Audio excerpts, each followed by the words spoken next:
Assalamu alaikum, Jummah Mubarak, and welcome to another episode of the Big Ramadan Show. We're going to be with you here for the next half an hour, taking you up to that glorious iftar time. And of course, we all know you're looking forward to is your iftar. Now, today we've got a jam-packed show, and what we do have today with us is a wonderful set of guests. So let's introduce our new guests to the show. Now, joining us right now, we've got Martin Cottingham, who's the Head of Communications from Zamzam Foundation UK, and Dr. Ruqayya Noor, who's a family doctor in London. They're both joining us now. Assalamu alaikum and welcome. Walaikum assalam. Wonderful to have you both with us. Now I'm going to start with Martin, because Martin, you're no stranger to Islam Channel. We've worked together many years back in the day. Islamic Relief, of course, is great to reconnect with yourself. But this Ramadan, you're doing something very different. You're working for the biggest Somalian charity, dare I say, in the world, in the UK. Tell us more about it. That's right. Thank you, Basit. This is a tale of two charities, really, because you've got Zamzam Foundation, which is the biggest charity in Somalia, set up in 1992 when central government collapsed, civil war, famine. A group of Somalis were concerned about people starving and wanted to help them. And 33 years later, that charity has grown into the biggest charity in Somalia.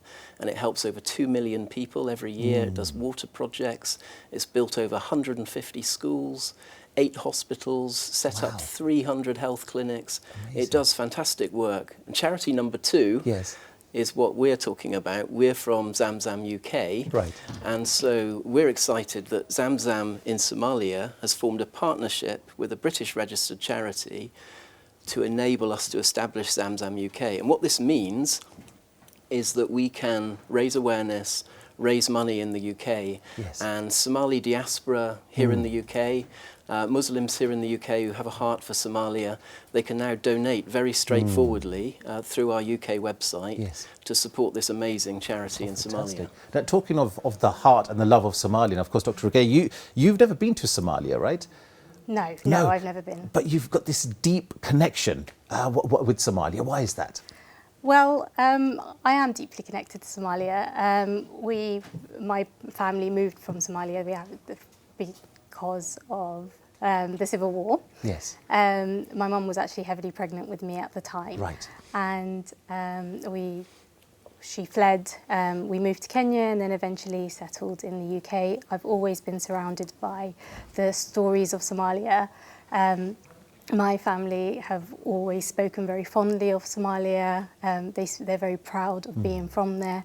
They've shared with me the culture, the traditions, the beauty, and that's something that's always stayed with me. Growing up in the UK, obviously I'm very privileged to have had the opportunities that I have had, particularly in terms of education. I'm very grateful for that. And I'm grateful for the life that I've built here, but I do have this sense of a responsibility to help my family back home, the community, and help uplift the people of my ancestral home. Of course. And on the topic of helping, I mean, Martin, coming to your good self here, I can imagine there's a huge amount of challenges when it comes to Somali and people and Somalis in general. What is Zamzam doing to help? Yeah, there's a bit of a triple whammy, really, affecting Somalia, Basit, because if you think about poverty, if you think about conflict, if you think about climate change, Somalia is in a very bad position in 3 of the worst league tables in the world that you don't want to be near the top of. So it's among the top 10 poorest countries in the world. It's among the top 10 most vulnerable countries to climate change. And it's number 1 in something called the Fragile States Index, which means it's very vulnerable to conflict. So what does that mean for people on the ground? It means for children, 1.5 million of them are acutely malnourished. 3 million of them are not in school. It means for families, they're being torn apart by the conflict. And so you've got millions of people living in displaced camps. 80% of them are women and children, because their families have been split up by the conflict.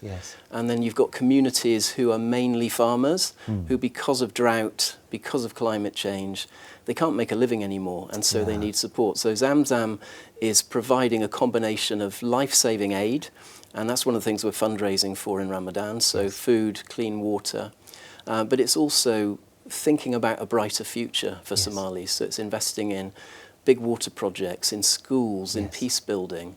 to make a brighter future for all Somalis. And I guess it must be invaluable having support of someone like Dr. Ruqayyah, because you're a full-time doctor, Yes. Working, and of course, you're a big fan of the Zamzam project. What is it about the Zamzam project initiative that attracted you most? Well, I think they're doing amazing and vital work in Somalia. It's absurd to us to think that people in Somalia don't have access to basic healthcare. One of the main things which I'm concerned about is the fact that they don't have a robust antenatal care over there. So pregnancy in Somalia is really a matter of life and death. It can be at times, which for us we don't think about that at all. But 1 in 20 women are dying because of pregnancy-related diseases. Yes. Or complications of childbirth, and it's so heart-wrenching to think that the joy of pregnancy is overshadowed by this fear of whether or not you'll make it. Yeah. I don't think that's something that we could imagine here in the West with our healthcare system.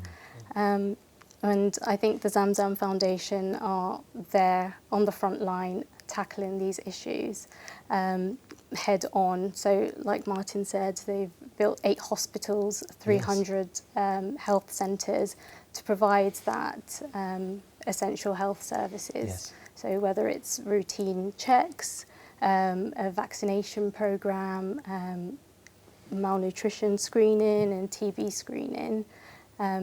So they're working there, which I think is great. Oh, fantastic. And Martin, of course, there's amazing work that Zamzam is doing, Zamzam Foundation and Zamzam UK, of course. What are the key priorities you would say right now that you're working on? And how can people get involved as well? Yeah, thank you. I hope that some of your viewers will have seen our advertisements on the Yes. Islam channel. So we've got these ads which are telling the story of a woman called Habibo. And Habibo is a mother of 8, a young mother.